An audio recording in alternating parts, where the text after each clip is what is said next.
Imagine you decide it's finally time to get in shape. You go out, you buy the expensive, brightly colored running Oh, shoes. yeah, the really neon ones. Exactly, the ones that make you look fast. And, you download the fancy tracking app to your phone. You spend an hour curating the ultimate high energy And playlists. setting the stage for success. Right. And day one, you are an absolute machine. Day two, you're incredibly sore, but, you push through the pain. It feels electric. Like you are fundamentally changing your life. It's the best feeling. It really is. But then, it's day 17. The alarm goes off. It is pitch dark and freezing outside. Oh, boy. Yeah. And suddenly, those expensive running shoes are just staring at you from the corner of the room, looking less like a tool for fitness and more like a monument to your own inevitable failure. It's just so brutal when that hits. It is. So why does this always happen? Like, why does the fire always go out? To answer that, we are tearing into the source material from James Clear's massive bestseller, Atomic Habits. We want to find out why our biology is actively fighting our ambition. It really is a biological battle, honestly. Feels like it. So welcome to your custom-tailored deep dive. Today, we are zeroing in on a highly specific, wildly actionable framework from Chapter 19 of the text called the Goldilocks rule. It's such a brilliant concept. It totally flips how we're supposed to think about staying motivated when that that initial excitement inevitably fades away. So, okay, let's unpack this. Let's do it. Before we can even talk about how to keep our habits exciting, we really have to establish why we give up on them so quickly in the first place. I mean, my brain seems biologically wired to quit when things get difficult. How do I trick it into staying engaged? Well, to understand why we quit, we first have to examine the flawed expectations we bring to the starting line. Okay, flawed habits. So human beings have this deeply ingrained assumption that progress should be linear. We just assume that if we put in 1 unit of effort today, we will see, 1 visible unit of return tomorrow. Right, the whole I went for a run where are my abs mentality. Exactly. But Clear's concept of atomic habits argues that real progress is the exact opposite of linear. I mean, the word atomic here actually carries a dual meaning in the text. Oh, interesting. What are they? First, it refers to something extremely small, right? Like a single irreducible unit of a larger system. But second, it refers to the source of immense explosive energy. Like an atomic bomb. Yeah, exactly. The foundational idea is that tiny 1% changes compound over time. The problem is that compounding doesn't show up right away. It's entirely hidden from view for a really long, frustrating period. Man, it reminds me of trying to learn a new language. You can study Spanish for like 3 straight weeks, memorizing vocabulary flashcards every single night until your eyes literally blur. Putting in all that effort. Right. And then you try to watch a Spanish television show and you still can't understand a single thing the actors are saying. It feels like a total scam. Yeah, that feeling of uselessness is what Clear calls the plateau of latent potential. The plateau of latent potential. Okay, break that down for me. The text uses this brilliant physical analogy to illustrate what's actually happening during that phase. Oh.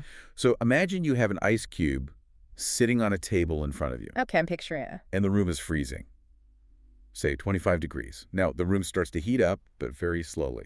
26 degrees, 27, 28. And the ice cube is just sitting there. Right, completely unchanged. 29, 30, 31 degrees, still absolutely nothing has happened to the ice cube. Which is the exact moment I would throw my hands up and say, well, heating this room is obviously a complete waste of time. And that is exactly when most people abandon their habits. But then the temperature hits 32 degrees and the ice begins to melt. Yeah, that single 1-degree shift, which seemed fundamentally no different from the temperature increases before it, unlocked a massive physical transformation. Because it finally crossed that threshold. Exactly. The crucial insight from the text is that all the effort you put in from 25 to 31 degrees was not wasted. It was simply being stored. You just hadn't crossed the plateau of latent potential yet. Wait, but if the ice cube isn't actually melting during those earlier temperatures, how is the energy actually being stored? Like, that sounds like a nice platitude you'd read on a motivational poster, but what does it mean practically? That's a fair question. I mean, I get the math. A 1% improvement makes sense on paper. But in the real world, nobody gets out of bed for a 1% improvement. It feels completely invisible to the naked eye. Is there a biological reason we are so deeply impatient with this whole process? There absolutely is. And it's hardwired right into our evolutionary biology. Okay, blame the biology. I love it. Our brains are incredibly efficient survival machines, and they are designed to conserve energy at all costs. The text actually refers to this biological reality as the law of least effort. The law of least effort. So we're just naturally lazy. Well, historically we had to be. For most of human history, calories were scarce. If a hunter-gatherer expended a massive amount of physical energy, there needed to be an immediate, tangible payoff. Like securing a meal or, outrunning a tiger. Precisely. Escaping a predator. If there was no immediate reward, expending that energy was a literal threat to their survival. So human nature still naturally gravitates toward the option that requires the least amount of work to achieve a result. So when I start a massive new habit, say trying to do an hour of intense cardio every morning when I haven't worked out in years, I am basically triggering a prehistoric alarm bell in my head. You are sending your nervous system into a full-blown panic. Oh man, that makes so much sense. Yeah. On day one, you have this massive surge of initial excitement and motivation that temporarily overrides that biological programming. But after a few days, the brain calculates the immense caloric and cognitive energy cost of this new routine. And it realizes there's no immediate payout. Exactly. If it doesn't see an immediate, tangible reward, like if you haven't miraculously lost 10 pounds or gained massive muscle mass in 3 days, the brain decides this is a terrible, dangerous investment of precious energy. So it actively tries to stop you. It deliberately shuts down your motivation to protect you. You see, you don't actually want the habit of running. You want the outcome of being fit. The habit itself is just a highly inefficient obstacle in your brain's eyes. Okay, so my brain is biologically wired to quit at 31 degrees to save energy. It sees the delayed results of the plateau of latent potential as a literal threat to my survival. That's the perfect way to summarize it. So how on earth do I bypass that biological alarm system? How do I trick my biology into staying engaged for that last crucial degree? Well, we have to find a mechanism to keep the brain engaged and feeling rewarded while the energy is being stored on the plateau. Okay. This is where we dive into chapter 19 of the text, which details a framework designed to do exactly that. It provides a way to make the habit itself the reward, rather than just waiting around for the delayed outcome. Ah, the Goldilocks rule. The Goldilocks rule. I love this concept. It's so powerful. It states that humans experience peak motivation when working on tasks that are right on the edge of their current abilities. Not too hard, not too easy, just right. Just right. This makes so much sense when I think about competitive online video games. Oh, that's a great example. Right. Like, if the game's matchmaking system puts me against a total newbie who just bought a console today, I am instantly bored. I win without even trying. There's no puzzle to solve, and there is zero satisfaction. You're just going through the motions. Exactly. But on the flip side, if the matchmaking puts me against a professional esports player, I am going to get crushed repeatedly without scoring a single point. Which is incredibly frustrating. I will probably throw my controller and never play again because it is impossibly hard and humiliating. I only get truly locked in, like losing track of time and forgetting to eat, when the system pairs me with someone at my exact skill level. That video game scenario perfectly illustrates a scientifically documented psychological state. It's called being in a flow state. Flow state, I've heard of that. Yeah. The text references how scientists, particularly the psychologist Mihaly Csikszentmihalyi, have actually quantified this feeling of being locked in. They found that to achieve this optimal state of flow, a task must be roughly 4% beyond your current ability. Wait, 4%? That is an incredibly specific metric. Why 4%? That really is specific, isn't it? Yeah. What is actually happening in the neurochemistry of the brain at that exact margin? Well, it comes down to how the brain processes challenge and reward. If a task is too easy, your brain does not release any dopamine. And dopamine is the reward chemical, right? Exactly. It's the neurotransmitter associated with reward, pleasure, and motivation. If it's too easy, there is no novelty or puzzle to solve, so no dopamine. You just feel lethargic and bored. Makes sense. But if a task is way beyond your abilities, say 50% harder, the sheer scale of the challenge triggers the amygdala. Which is the fear center. Yes, the brain's fear and threat center. You feel overwhelmed, anxious, and the brain actually urges you to quit to relieve the physiological stress. Ah, so 4% is the neurological sweet spot between those two extremes. Exactly. It is enough novelty and challenge to trigger a steady release of dopamine, which acutely focuses your attention and makes the activity feel inherently rewarding. But it's not so difficult that it triggers the amygdala's anxiety response. It perfectly threads the needle. It really does. And managing this 4% edge is the secret to surviving the long, seemingly unrewarding plateau of building a habit. The Goldilocks zone is that tiny sliver of space where you are stretched just enough to stay fascinated, which completely overrides the law of least effort. I can totally see how that applies to learning a new skill, like coding. Mm. If I try to build a complex social media application on day one, my amygdala fires, I panic and I quit. Right, way too hard. But if I just print "Hello World" on the screen for a month straight, I get no dopamine, I get incredibly bored, and I quit anyway. Way too easy. So I need to just add one new, slightly complicated function each week to hit that 4%. That's the strategy. But practically speaking, maintaining that exact level of difficulty sounds, well, exhausting. I mean, how does someone actually apply the Goldilocks rule over a lifetime to achieve real mastery? Because eventually that 4% improvement becomes your new baseline, right? The edge is always moving. It is constantly moving, which is why habit design has to be an active process. The text provides a really fascinating, real-world case study of someone who successfully managed that moving edge for years. Oh, who is it? It's a surprisingly clinical example, actually, the comedian Steve Martin. Steve Martin. Really, that is wild because you do not typically associate stand-up comedy with rigid, scientific habit frameworks. He just seems, I don't know, naturally, effortlessly hilarious. Well, he cultivated that effortlessness through a highly structured timeline. He didn't just walk out on stage one day as a global superstar. Right. The text notes he started at age 10, selling guidebooks at Disneyland. From there, he moved to the magic shop, learning tricks from older employees. Then he started experimenting with jokes during his magic routines. Small, iterative changes. Slowly, over years, he transitioned from magic to pure comedy. He spent over a decade playing empty clubs and driving across the country. Martin actually breaks down his own timeline in his autobiography. What does he say? He states it was 10 years spent learning, 4 years spent refining, and 4 years as a wild success. 18 years of staring down audiences before he became an overnight sensation. 18 years on the plateau of latent potential. Yeah. That is staggering. So how did he manage the moving edge of his ability during that massive stretch of time? This is the genius of it. Every single year, Steve Martin only expanded his comedy routine by a minute or two. Wait, really? Just a minute or two a year? Just a minute or two.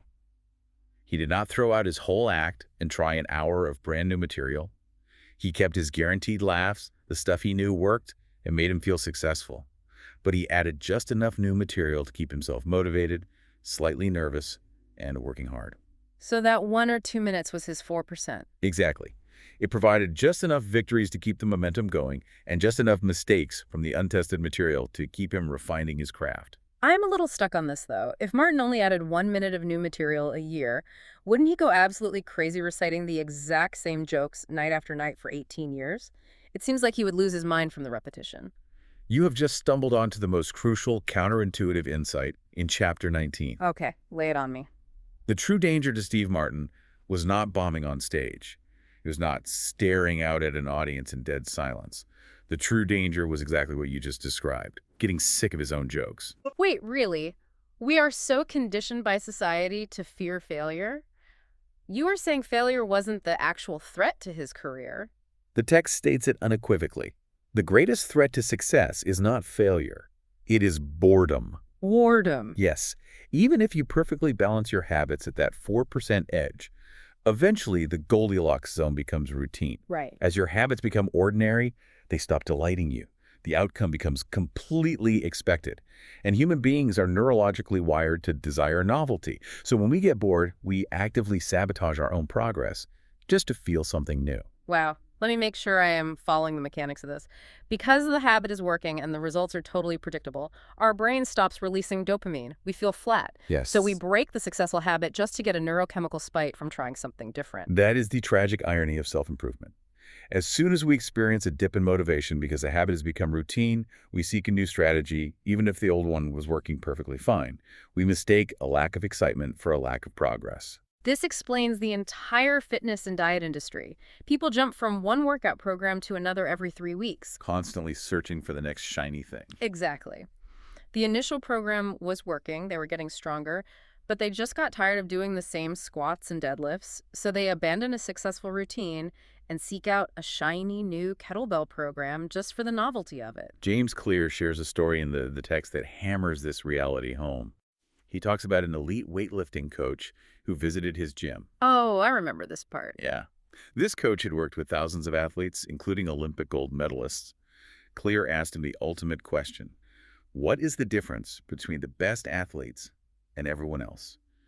What do the really successful people do that most people don't? I have to push back on what society tells us the answer should be here. Oh, absolutely. Because we're constantly fed this myth of endless passion. We see highly edited highlight reels on social media and we think successful Olympians or CEOs are just amped up, screaming with excitement 24/7. The motivational montage effect. Yes. And it is actually a really damaging narrative because when a normal person loses their initial excitement for a goal, they look in the mirror and think, I guess I don't want it badly enough. I guess I don't have the passion. They think they're fundamentally broken. And the elite coach's answer completely destroys that myth. He did not say the best athletes had more passion or better genetics or unbreakable willpower. What did he say? He said, at some point, it comes down to who can handle the boredom of training every day, doing the same lifts over and over and over. Wow. Handling the boredom. Successful people feel the exact same lack of motivation as everyone else. They just recognize the boredom phase as a required step on the path to mastery, and they find a way to show up anyway. Okay, but is there a way to hack that boredom? I mean, if our brains aggressively crave novelty and dopamine, can we inject it without abandoning the habit entirely? We can, actually. Psychology offers a structural tool to help fight this, known as variable rewards. Think about the mechanics of a slot machine in a casino. Right, the ultimate dopamine trap. Exactly. A gambler pulls the lever and hits the jackpot every now and then, but never at a predictable interval. The pace of the reward varies wildly. So the brain is constantly guessing. This variance creates a massive spike in dopamine because the brain is constantly trying to solve the puzzle of when the payout will happen. The sweet spot of desire, neurologically speaking, occurs at a 50-50 split between success and failure. Half the time you win, half the time you lose. Right. Half the time you get what you want, half the time you don't. You need just enough winning to feel satisfied and just enough wanting to feel desire. Which circles right back to the video game matchmaking analogy. Playing an exact equal is literally a 50-50 split. You don't know if you were going to win or lose until the very last second of the match. It keeps you hooked. Precisely. You can design your habits to incorporate variable rewards to keep things interesting. You can change the environment you ride in, or alter the route you run, or gamify your progress to introduce slight unpredictability into the routine. You basically manufacture a little bit of novelty to keep the brain guessing. But there has to be a limit to that, right? Like, life is not a casino. If I only got clean teeth half the time I brushed them, I would eventually stop brushing. That's a very fair point. Variable rewards can only get me so far before the novelty of the variation itself wears off. So what happens when there is no trick left? How do we cross that final threshold from being just good at something to being truly great? Chapter 19 draws a very stark line in the sand for that exact moment. It distinguishes the ultimate difference between professionals and amateurs. The text outlines this so clearly, and it's a harsh truth, but also incredibly liberating once you accept it. Professionals stick to the schedule. Amateurs let life get in the way. It really is that simple. Professionals take action even when the mood isn't right. Because anyone can train when they feel motivated. Yeah. Anyone can be a hero on their best day when the dopamine is flowing, the sun is shining, and the habit feels brand new. Oh, for sure. Day one is easy. But the dividing line is what you do on your worst days. Stepping up when it is annoying, when it is painful, when it is completely devoid of excitement, that is the mark of a professional. The text actually quotes an author and meditation teacher named David Kane, who tells his students to avoid being fair-weather meditators. Fair weather meditators. I love that framing. It applies to literally everything we try to achieve. You do not want to be a fair-weather athlete or a fair-weather writer or a fair-weather parent. You have to undergo a shift in your identity. You have to find a way to fall in love with boredom. Fall in love with boredom. The only way to become excellent is to be endlessly fascinated by doing the exact same thing over and over. You have to stop viewing boredom as a flashing red light indicating you are on the wrong path and start viewing it as a green light showing you are finally doing the work that matters. Man, that is powerful. So what does this all mean for you, our listener? Let's bring this right down to the ground. If you are struggling to maintain a habit right now, you don't lack willpower. You really don't. You don't lack some magical elusive gene of endless passion. You just need to recalibrate your systems. First, find your Goldilocks zone. Push your task 4% harder so you can find that flow state again. Keep the brain engaged. Absolutely. But more importantly, you have to accept that boredom is not a bug in the system. Boredom is a feature of mastery. You will never, ever regret showing up and finishing a workout or a coding session or a writing block on a day you didn't feel like doing it, but you will absolutely regret letting your fleeting mood dictate your long-term progress. That is the ultimate synthesis of Clear's framework right there. And it leads me to a final thought I want to leave you with, building directly on these insights. All right, let's hear it. If the greatest threat to success is boredom, and if true mastery requires falling in love with that boredom, where in your life are you currently mistaking a feeling of boredom as a sign to quit, when in reality, it is actually the doorway opening to your ultimate success? Wow, that is a brilliant question to sit with. Where is your boredom actually your biggest opportunity? As you look at those expensive running shoes staring at you from the corner of the room tomorrow morning, remember, they aren't a monument to failure. They are an invitation to the 32-degree mark. You just have to put them on when it's not exciting. Thank you for joining us on this custom deep dive. Keep learning, keep optimizing your systems, and we will catch you next time.